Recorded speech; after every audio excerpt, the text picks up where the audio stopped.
Hello everyone and welcome to this video tutorial here in Adobe Photoshop Creative Cloud. Now today we are going to be taking a look at how to create something like this effect. Now the clouds and this little arrow here are not part of it.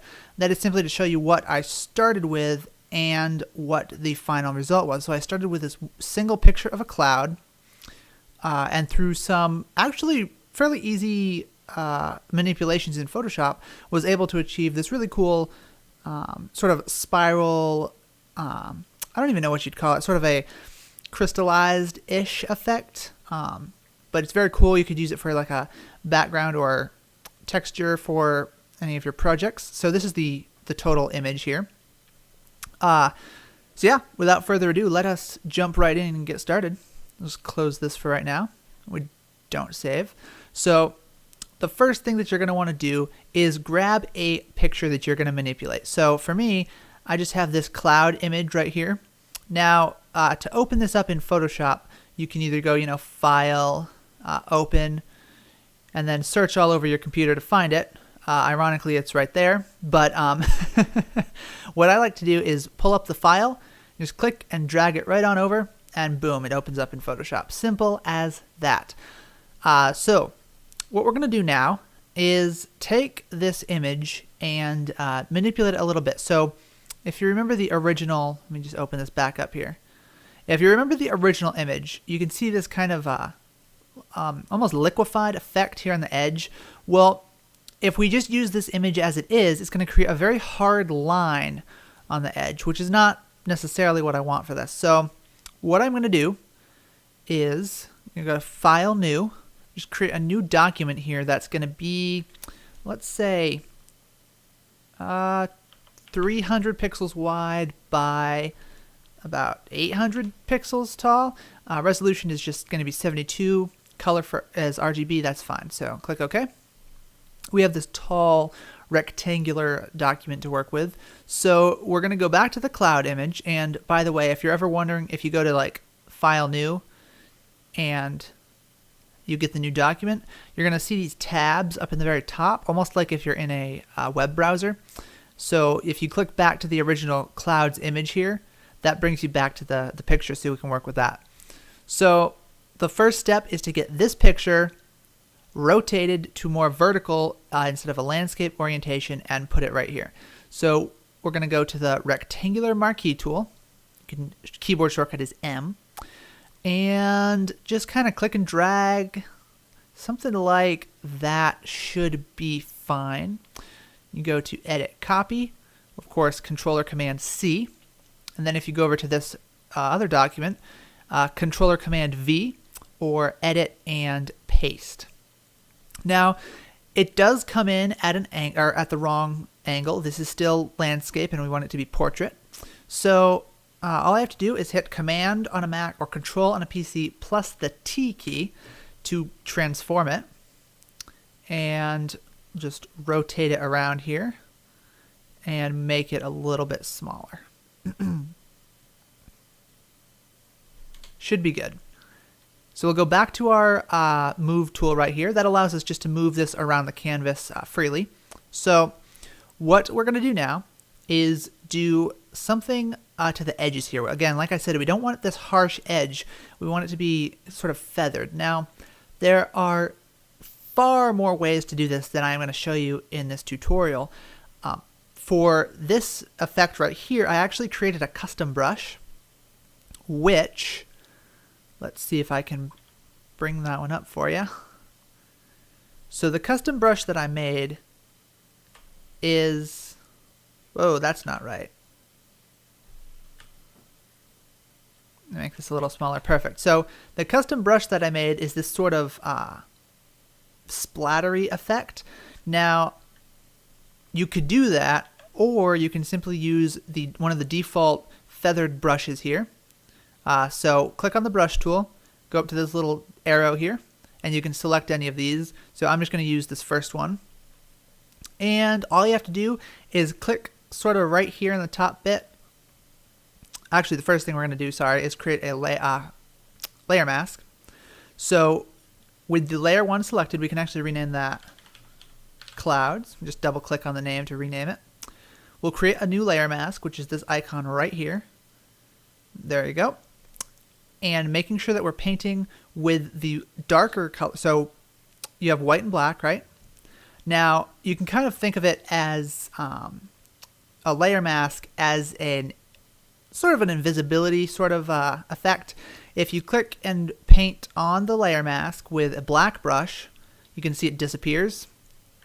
Whereas now I'm not hitting undo or anything like that. All I'm doing is switching so that I'm painting with the white brush. You can see I can bring that right back.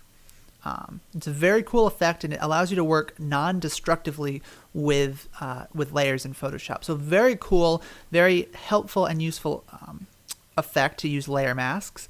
But right now what I want to do is make sure that my black color is on top, so I'm painting with a black brush, and just kind of paint the edges away. So you can see I'm getting rid of that harsh edge to where it's a much more soft, almost looks like a realistic cloud sort of effect here. And I want to do that on both sides. Just kind of get rid of it on both sides. And also just do it on the top and bottom to get rid of those hard edges as well. Perfect. All right, looking good. Okay, so the next thing that we're going to want to do is go to File, New, one more time. We're going to create a square document, or if you'd prefer, a rectangular document, but we want to make sure that it's mainly a square shape. So I'm going to make it, let's say, 600 pixels wide and 500 pixels tall. That looks fine. Actually, I want this to be a little bit wider, so I'm just going to go to my crop tool, which is C on the keyboard. Just make it a little bit wider here. Perfect. So we go to the cloud layer here. We'll go back to our selection tool, and all you have to do to get this cloud layer on the new rectangular layer that we have is just click it, drag it up to this tab, and then drag it back down. And that's all there is to it. It's very straightforward. So again, hitting Control or Command T to resize this. We can place it right about here, looks good, and click Enter. Okay, so now what we're going to want to do is, with the cloud layer selected, Control or Command T again, and let me zoom in. Oops, just zoom in here a little bit so you can see what's going on. You'll notice this little crosshair in the very center of the image. What you're going to want to do is click on that crosshair and move it down to the very bottom of the image. So something like this should be fine. Now if we go back to normal, a normal zoom level, watch what happens when I rotate. Instead of rotating around the center point, it's going to rotate around the base here.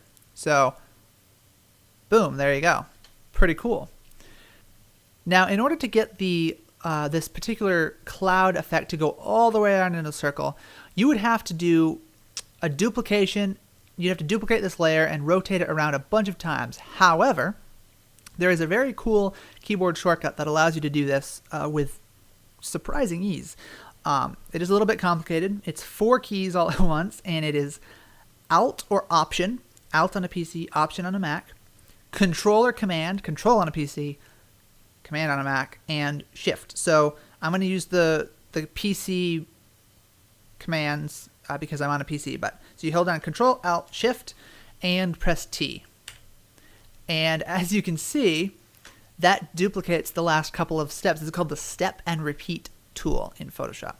And it's going to take the previous couple of things that we did, which was rotate it, move the rotation point and rotate the cloud layer. And all you have to do is hit Control, Alt, Shift, T a whole bunch of times, and you get something of that effect. Now, these are all these layers here are a darken blending mode. What you can do is click on this top one here, and go to the very bottom, hold down Shift and click on the bottom one. And you can change all of the blending modes at the same time and kind of see which one works for you. It's pretty cool. Now, it's still not quite looking the same. And that is because there are a few things we still need to do. First and foremost, and you can just close this layer. We don't need it anymore. No, do not save. All right. So what I'm going to want to do is hit Control or Command E just to merge all those layers together. And that allows me to select just one layer and move it all over the place. So with this selected, I want to hit Control or Command J to duplicate that layer. Control or Command T and brings up the quick transform and just kind of rotate it a little bit. Let's see, something like that perhaps. Change that over to something like